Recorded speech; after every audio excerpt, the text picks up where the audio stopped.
স্বামী স্ত্রীর সম্পর্কটা হচ্ছে মধুর সম্পর্ক। আর একটা সংসার কিন্তু স্বামী কখনো পরিপূর্ণভাবে চালাইতে পারে না। তার কিন্তু একটা স্ত্রীর প্রয়োজন হয়।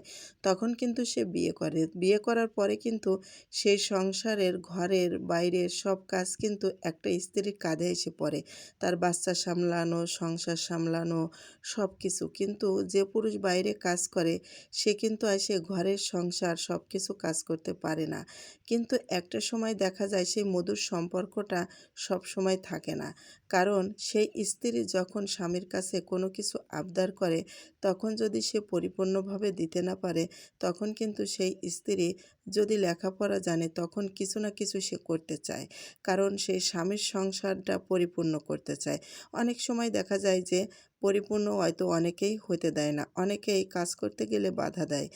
তাকে কিন্তু সব দিক থেকেই বঞ্চিত করা হয়। তাকে কোনো চাকরি করতে দেয়া যাবে না। এ কাজ করবা না, তুমি ও কাজ করবা না, কোনো কিছু করতে পারবা না। মানে পেস্টে পাড়তলে দিয়ে তাকে মারতে চায়। এরকমেরও স্বামী আছে। কিন্তু তার লাখ, লাখ টাকাও যদি থাকে তা কোনো স্ত্রীর কোনো লাভ হয় না। কারণ স্বামীর টাকা থাকলে স্ত্রীর কিছু আসে যায়? কোনো কিছু আসে যায় না। হ্যাঁ, আসে যায়। কোনো, কোনো স্ত্রীর হয়তো স্বামীর টাকা দিয়ে ফুটুনি দেখায়। তারপরে সম্পূর্ণ টাকা স্ত্রীর হাতে তুলে দেয়। তখন সেই টাকা দিয়ে কোনো, কোনো স্ত্রী দেখছি যে ফুটুনি দেখায়। আর সব স্ত্রীর হাতে কিন্তু সব পুরুষ টাকা পয়সা দেয় না। আমার মতো যেরকম হাজার, হাজার নারী আছে যে স্বামীর টাকা কখনো ভোগ করতে পারে না। কিন্তু অন্য সবাই ভোগ করতে পারে কিন্তু স্ত্রী ভোগ করতে পারে না। যদি কাজ শেষে, দিন শেষে, মাস শেষে যদি ১০টা টাকাও চাইতে হয় মনে হয় যে তার কাছে ভিক্ষা চাইতে হচ্ছে। কিন্তু সে ভিক্ষা হিসাবেও ১০টা টাকাও হাতে দিতে চায় না। এমন, এমন পুরুষ মানুষ আছে যে স্ত্রীকে ১০টা টাকাও হাতে ছোঁয় না। পেটে ভাতে খাচ্ছো, কাজ করছো, থাকো, আমার সন্তান সামলাও, সংসারে তুমি ভূতের মতো খাটো, কোনো কথা হবে না। আর দেখা যাচ্ছে সেই স্বামী বন্ধু-বান্ধব নিয়ে এদিক সেদিকে মানে আড্ডা দিচ্ছে, তার পরিবারকে টাকা পয়সা দিচ্ছে, এদিক করতেছে, ওদিক করতেছে। কিন্তু তার স্ত্রী, ঘরের স্ত্রীকে সকাল্লাদ পূরণ করার জন্য তার চিন্তাভাবনা একটুও নাই। কিন্তু এমন, এমন পুরুষ আছে, অনেক, অনেক আছে, হাজার, হাজার আছে। এইজন্যে আমি বলি বোন, ঘরে বসে যদি তুমি ফেসবুকে ২ টাকা যদি ১,০০০, ২,০০০ টাকাও যদি ইনকাম করতে পারো, তাহলে সেই টাকা দিয়েও তুমি সকাল্লাদ পূরণ করতে পারবা। হ্যাঁ, আমি কিন্তু একটা সময় যখনই ফেসবুকে ভিডিও দিতাম, তখন কিন্তু অনেকেই আমাকে অনেক কথা বলতো। বলতো যে, "এই তুই ফেসবুকে ভিডিও দিচ্ছিস, কী করবি ঘরে বসে? এগুলো কেন করছিস?"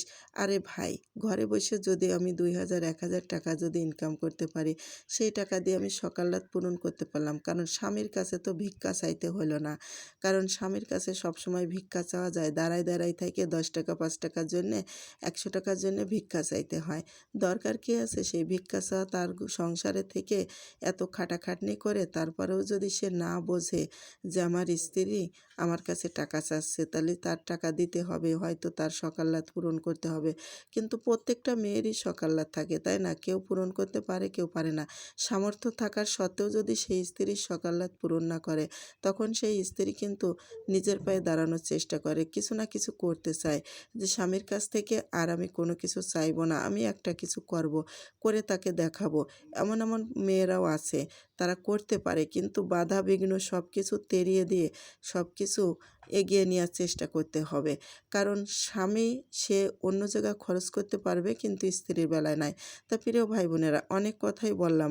আসলে আর যারা আমাকে হিংসা করছিল তারাও দেখি আজকে ফেসবুকে কাজ করছে টাকা ইনকাম করার জন্যে।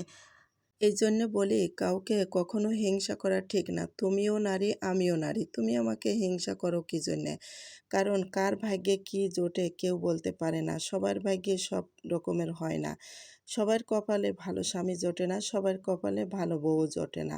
এটা বাস্তবের সত্য কথা। কারণ নিজের পায়ে দাঁড়ানোর জন্য সবাই চেষ্টা করে, সবাই সকাল্লাদ পূরণ করার চেষ্টা করে কিন্তু সবাই পারে না। অনেক বাধা পেরিয়ে তারপরে চলতে হয়। অনেক বাধা আসে। সেই সব বাধা পেরিয়ে যে চলতে পারবে, সেই মনে করো যে জয় হইতে পারবে, জিতে যেতে পারবে। আর সেই বাধা পেরিয়ে যে চলতে না পারে, সে কখনো জিততে পারে না।